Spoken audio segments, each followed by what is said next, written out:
Forbes Books presents The Sky's the Limit with host Dee Brown, the president and CEO of the P3 Group, the nation's largest minority, public-private partnership real estate developer. Here's Dee. Welcome back to the conclusion of my talk with Warren Stevens, the chairman, president, and CEO of Stevens Inc. Warren, before we go forward, I want to go back to 1970, when Stevens Inc. raised nearly $5 million in an IPO for a small Arkansas-based discount retailer that turned out to be a good move. That retailer was Walmart. And I know you were a kid at the time, but what do you think about when people bring that up? Well, I'm so proud that we were a part of that and so thankful we were a part of that, Dee. That was only, I've mentioned early on that we were a public finance firm. Walmart was only the second IPO, initial public offering, that we'd ever done. And of course, it's one of the great success stories in the history of American business, international business.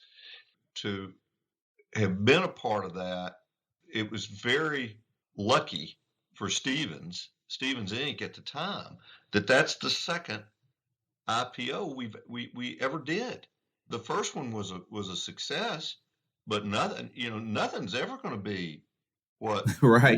what Walmart is. I mean, that's a once in a century kind of story. Right. Tough act to follow. Oh gosh. I mean, I guess you could say Amazon's the 21st century version of that. And it's interesting. Amazon is building all the assets that Walmart already has, big distribution centers, all that sort of, storefronts, not as many as Walmart, but, there's people ask me all the time about the threat of Amazon to Walmart. And I'm like, well, it's a threat for sure, but don't think those guys are going to go away quietly or just, lay down and let Amazon run over them, because I guarantee you they're not. And they're not. They're figuring out how to get things delivered and to the home, which has been a huge change that was accelerated by COVID. All that is never gonna go back to the way it was pre-pandemic. Right. I agree with you. Now, I know that your dad and Sam Walton shared a long relationship, and relationships are obviously important in business. And so when it comes to relationships, how do you view those in terms of what you do every day from a business perspective? Well, I should have mentioned early on, Dee, that we're very much a relationship-oriented firm. We like to work with people, whether it's an individual, whether it's a municipality, whether it's a company. We like to work with them over a long period of time, so we really get to understand their business, their goals, and we can recommend appropriate strategies to get there. And we never put our interest, the firm's interest, ahead of our clients. And sometimes our interest and our clients aren't going to result in any financial reward for our firm, but they're the right thing. It's the right thing to do. It's the right strategy for them. Well, we don't hesitate to tell them, you do that. You don't have to, there's nothing for us to do in this right now, but we'll stay involved and we'll help you. And ultimately, maybe, something good will come out of it. So, relationships and the way we go about it is all is completely developing your level of trustworthiness with your clients. Our investment banking industry is not particularly known for having relationships. They're very fee oriented as an industry, and of course we get paid in fees. But over time, the relationship model, we feel, is a much better way to build a firm. I know my dad used to say, and he was talking about Stevens, is you do things slowly. And I think you can see that, starting in 1933, and then I don't remember the exact date. We didn't open our first outside office till the early 90s. And I think that qualifies as slow, but it accelerated. It's accelerated a lot.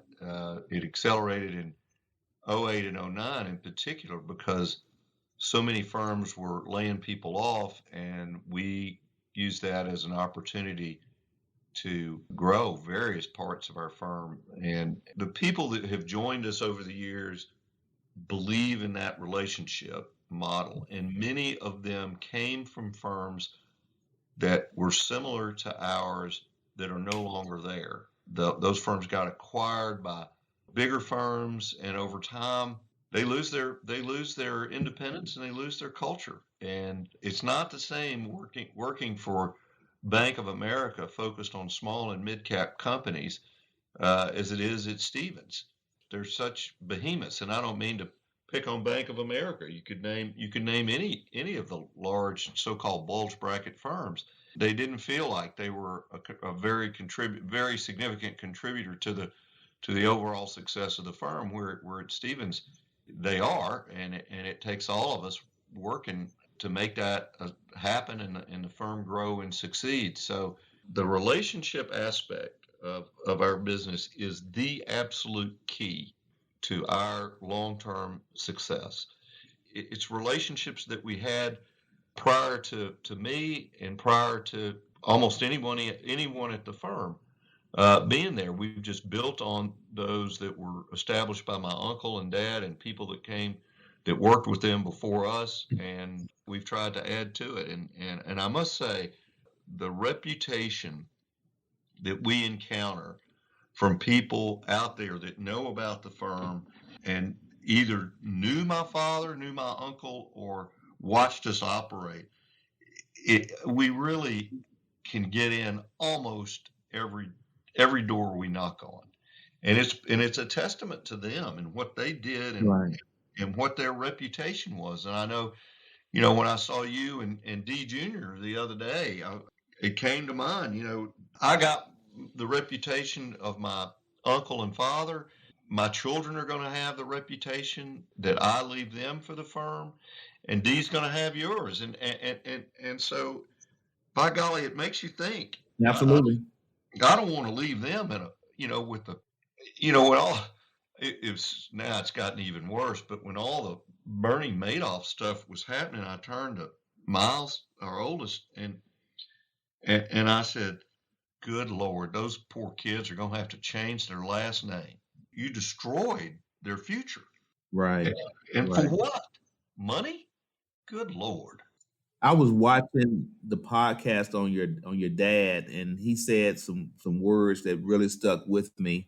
And he made the comment that you go to work every day and work hard, go home with your reputation intact, come back tomorrow, and you still have the opportunity to be successful. Those were some powerful words.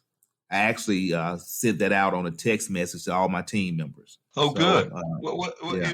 It's a powerful message, and it is true. And you can look at our history as a firm, and we've taken some pretty big hits financially doing the right thing for our clients. And that's what you do. You can absorb it. Maybe they couldn't, and you say, "Okay, we'll do this." Right.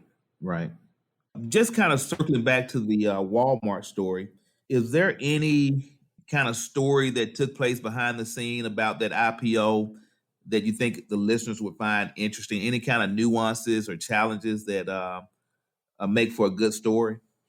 Well, again, I think I was in junior high school, but as you know, Dad was on their board after they went public. And one summer we were up here, I was visiting Dad, and he said, "Warren, I got to go to a Walmart board meeting, and I want you to go with me." And I've asked Sam, I would obviously never call him that. I've asked Sam, he's fine. Bringing you. And I said, "Okay, well, I didn't know what a board meeting was or anything like that." So we jumped in the car and off we went to to Bentonville, and on the way up there, they said Sam Walton is the most cost-conscious CEO of a company, because at the time Sam was still CEO, I have ever seen, and it is reflected all the way through the company. And I didn't know anything about it. I didn't have anything to compare it to, but I thought back on that a lot. And I went in, here I am, a teenager, and I go to this board meeting, and I'm sitting there in a somewhere in their headquarters at a fold up Formica top table, and they gave us a sandwich. But if you wanted a Coke or a cup of coffee, you had to go get it out of the vending machine. I mean, you had to, as an employee, you paid for your coffee at work. I remember leaving there and Dad telling me he was on the board of another public company that was headquartered in a major U.S. city, and I'm going to leave it unnamed. But he said, for that board, I fly in the night before, have a big fancy dinner. We go to the board meeting, meet for a couple of hours, and then we have a big fancy lunch. And he said, I think Sam's got it right. This is the way a public company board ought to be run, because the shareholders sure aren't wasting any money based on how he runs that company. And then he said, I don't know how big Sam can be. He said, but I tell you this, it isn't money that motivates him. Sam wants to be the best retailer he can possibly be. I thought about that, and that was kind of what we were saying is, find something you're passionate about. And Sam was clearly passionate about that, got all his associates in the company to feel that way. And if Sam Walton wasn't one of the greatest retailer that ever lived, he's in the top 2 or 3, right? I mean, Absolutely. there's just no, there's no question about it. Right. And what they have done as a company for Northwest Arkansas and all of Arkansas, but really Northwest Arkansas, is just remarkable. Going back to our discussion on philanthropy, Northwest Arkansas, when I was growing up, was nothing like it is today. There wasn't anything there but the University of Arkansas, and it was isolated. It was over the Ozark and Boston Mountains, and it's hard to get to.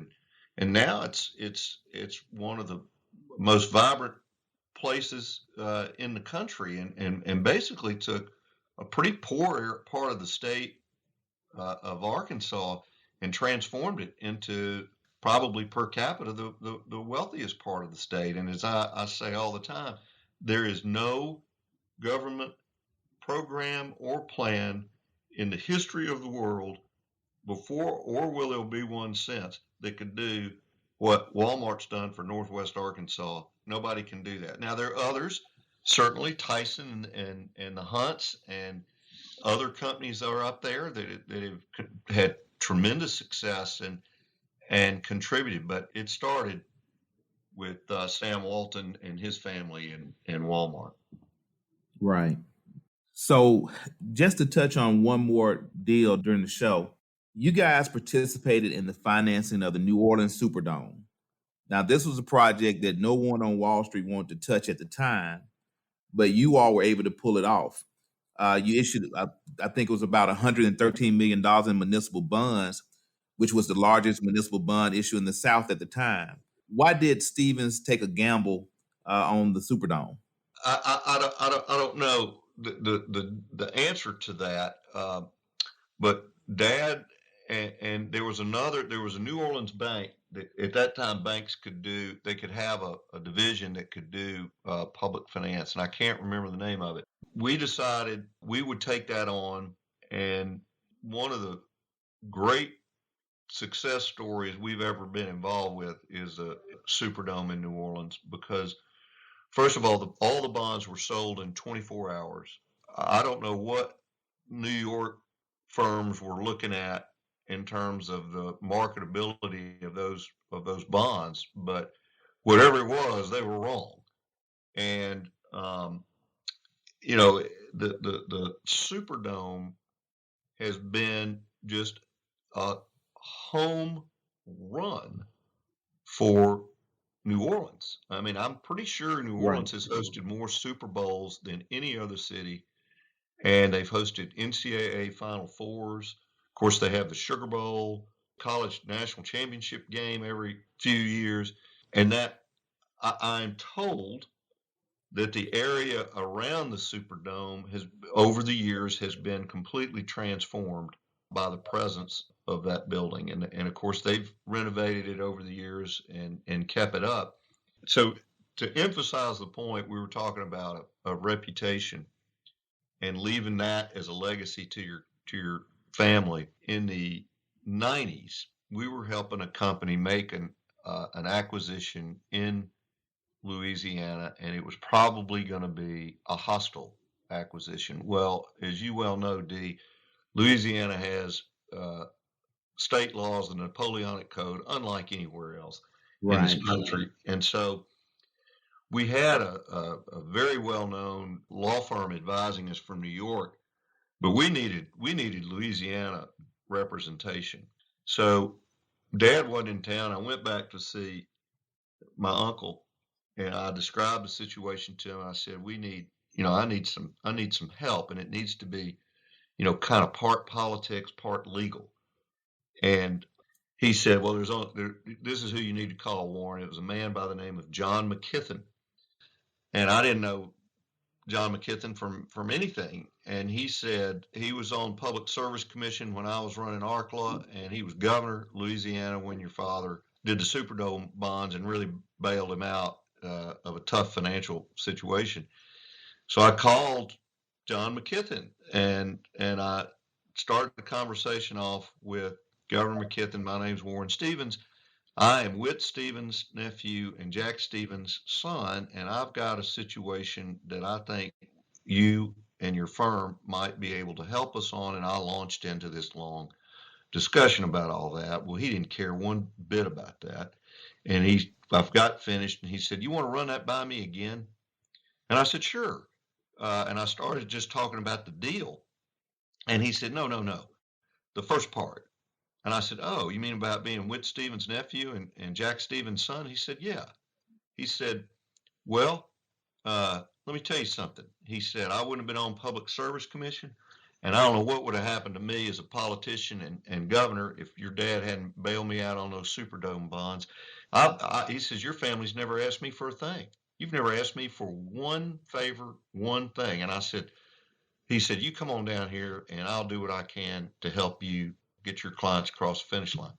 And I hung up and I thought to myself, well, by God, that reputation certainly came in handy right here. And their actions Right. prior to mine made this possible. And long story short, we were worried about their takeover defenses and all that. He basically got it all knocked out and just said, "Oh, that law doesn't mean that." Of course, in Louisiana, it's easier to say that than most places. So it was just fascinating. And I never, ever forgot my experience of, basically standing on the shoulders of my uncle and father to help a client get what they Right. wanted. And we were successful. And we went on and that was a whole series of acquisitions we made for that client. But that was the first one. And who knows? We might not have been able to. We probably wouldn't have been involved in the other. I can't remember if it was 2 or 3 transactions, but we were, and it's just so awesome to have that experience for me. Right. No, absolutely.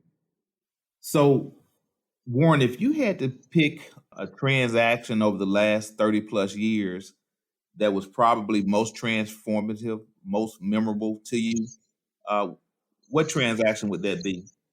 Dee, the one that I worked on directly and had the most involvement with was Tyson Foods' acquisition of Holly Farms in the early 90s. We were successful advising Tyson. We actually had to give what's known as a firm underwriting to Tyson for $100 million of their stock to help them finance the acquisition. I remember John Tyson telling me when that was going on, he said, "Well, if Dad can pull this off, meaning Don Tyson, he said, we'll have to find something to do in other food groups because the poultry business, we won't be able to make another acquisition because we'll be so big. Well, we did pull it off. It was a spectacular success for Tyson. And of course, they did go on to significantly expand their pork operations and their beef operations. Then the one that taught me absolutely what our firm and what our family was about was a private equity investment when our family invested in Worthen Bank. We were investors there with some friends from actually Indonesia that my dad had gotten to know, but Worthen suffered a catastrophic loss over Easter weekend one year, 1985. The state of Arkansas had some short-term cash, $52 million, and they gave it to Worthen to invest literally over Easter weekend. And Worthen gave it to a firm called Bevel, Bressler, and Schulman. It's a common transaction called a repurchase agreement. But Worthen failed to get the rights to the underlying securities that they bought. Well, the firm never opened on Monday. And our firm, meaning at Worthen, even though it was the state's money that was lost, they became an unsecured creditor of the firm's bankruptcy. Worthen decided it would take the loss instead of the state retirement system. And the $52 million loss wiped out the equity of Worthen Bank. It went from 55 to 3 million. Okay, but essentially that was it. You know, my father said, well, if we let the state retirement system lose $52 million because one of our investments was stupid in the way they did something, he says, we'll have to move out of state. We can't do that, so we're going to have to figure something else out. Well, I was very, very young at the time, maybe been at Stevens 4 years, but over Masters weekend, the OCC and the Fed are going to come in and basically auction off Worthen, what's left of Worthen to someone who would like to buy it. And we left the Masters, me and Dad and one of my father's dearest, closest friends, a man by the name of Hootie, obviously a nickname, Hootie Johnson. And on the plane coming home, Dad and Hootie are talking about what they're going to do to rescue the bank. And they came up with the idea of doing a rights offering to recapitalize Worthen. And then Stevens would underwrite the rights issue, but we would upfront that money to the bank so it was fully capitalized. And we left there, and Worthen stock went down. When we announced all that, Worthen stock went down 80%.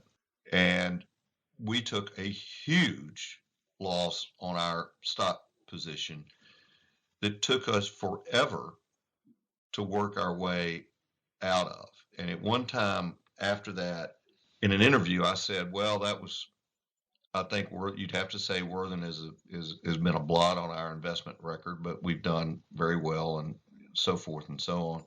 And Dad saw that and he told me, he said, you know, Warren, I think Worthen's going to be our finest moment. And I stopped and looked at him because I had gone down, my personal investment had gone down so much. And I said, really? He said, yeah, we're going to make this thing work and it's going to be right. Lo and behold, he was right. Worthen became profitable again after many years of working their way out of the hole, and eventually sold to Boatman's, and Boatman's eventually sold to Nations Bank, and Nations Bank now is Bank of America. But it was all about just doing the right thing. Dad was not going to let the state of Arkansas retirement system lose $52 million because we did something wrong, or a firm we're involved with did something wrong. And I just, again, I said, okay, that's what we're about. And Right. We need to continue that. And we have. Well, last question for you, Warren. What do you want your legacy to be at the end of the day? Man, I don't know. I would like to think we've been straightforward as a firm, and that reflects our corporate ethics and our family's ethics, and that we're honest and trustworthy, and the business side of that will just be whatever the legacy is. And then on a personal side, I think it would be that we loved raising our children here, and they all love Arkansas, and they're gonna do their best to carry on.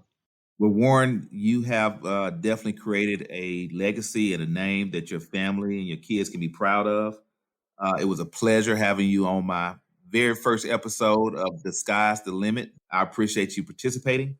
Ladies and gentlemen, Warren Stevens, the chairman, president, and CEO of the Little Rock-based investment banking firm, Stevens Inc.